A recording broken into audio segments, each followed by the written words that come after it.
दुनिया के अंदर देख लीजिए आप, आज दो चीजों की बहुत आवश्यकता है और वो दो चीजें भारत ही दे सकता है।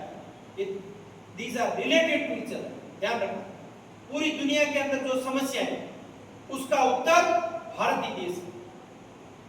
और वो दो बातें हैं, विश्व शांति।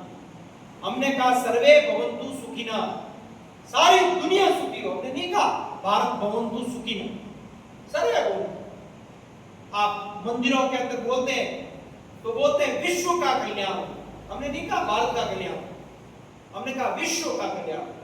धर्म की जय हो बोला, अधर्म का नाश हो।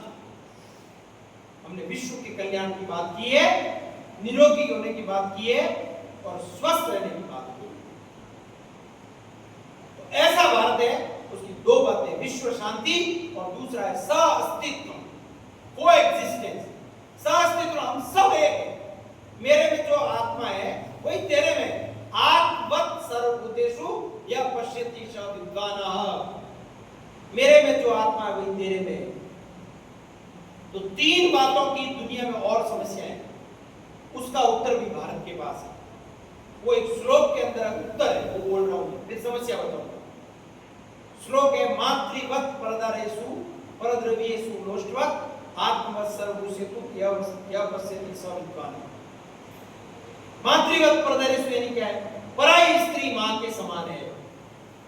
अब पराई स्त्री मां के समान है तो सारी दुनिया के अंदर जो व्यभिचार चल रहा है सब जगह, वो व्यभिचार खत्म हो जाएगा। माताओं बहनों के साथ जो गलत व्यवहार हो रहा है खत्म हो जाएगा। आज दुनिया इस व्यभिचार से ग्रसित है। अखबार पढ़ते हैं, शर्म से सर झुक जाता है, टीवी पर समाचार नहीं देख सकते। ये व्यभिचार का रोग भारत के अंदर लग गया। कारण हमारे बच्चों को हमने ये नहीं सिखाया कि मातृवत् परदारेषु। मैं बांसवाड़ा में एक गांव में गया, हमारे गौतम जी कटारा करके जनजाति बंधु है। उन्होंने कहा, मैंने कहा भाई आपकी गांव में जातियां कितनी रहती है? तो उन्होंने बताया 3-4 में, कटारा हूं, डामोर भी है, वो भी है, नीनामा भी है। तो मैंने कहा आपके रिश्तेदारी वगैरह गांव में होती होगी? नहीं नहीं नहीं, वैसे रिश्तेदारी गांव में सोच सकती है। क्यों? गांव में तो सब बेटी होती है, वैसा अलग अलग गोत्र है, संबंध होते हैं उनके, लेकिन गांव में नहीं हो सकती। ये है बात। मैं 100 साल पुरानी बात नहीं कर रहा हूं, मैं 2026 की बात कर रहा हूं। कैसी परंपराएं रहोगी गांव की? देखो आप, हम कहते हैं जनजाति बंधु है भाई साहब, ये तो वनवास में रहे। अरे भाई नहीं, हम सब भारत एक था, कभी सब बरोबर जानते हैं। कहां से है भाई गांव की बेटी?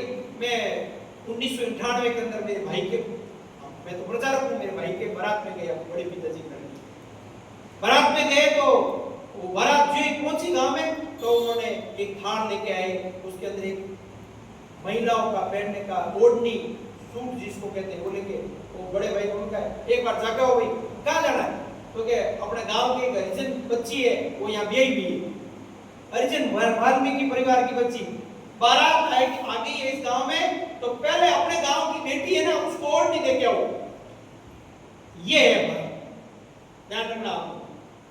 मातृवत् परदारेषु, फिर कहा परद्रव्येषु लोष्टवत्। ये आज अमेरिका परेशान कर रहा है ना, सारी दुनिया क्यों कर रहा है परेशान? बताओ, क्योंकि धन चाहिए उसको, खा जाओ बस। कैसे कैसे? दूसरे की संपत्ति पर दृष्टि है, गिप्त दृष्टि कहते हैं। सारा चीन के अंदर साम्राज्य का विस्तार कर दिया, तिब्बत को खा गया और अनेक देशों को खाने की तैयारी कर रहा है। ये है परद्रव्येषु लोष्टवत्। पराया धन प्यारा लगता है, परद्रव्येषु। सारी दुनिया परेशान है। फिर कहा आत्मवत् सर्वभूतेषु, मेरे में जो आत्मा वही आप में और आप में भी मेरी। अहम ब्रह्मास्मि त्वमसि, मैं भी ब्रह्म का अंश हूं और तू भी। ये है बात। ये तीन बातें अगर सब लोग आत्मसात कर ले, पूरी दुनिया में शांति हो जाएगी। ये जो अखबार में देखते हैं सारा हमेशा, शुरुआत कौन करेगा? तो स्वामी विवेकानंद ने जो शिकागो धर्म सभा में बोले, ये भारत है ना, सब जितनी भी ये भूमि है उसकी माँ है, ये जगत जननी है, जगदम्बा है।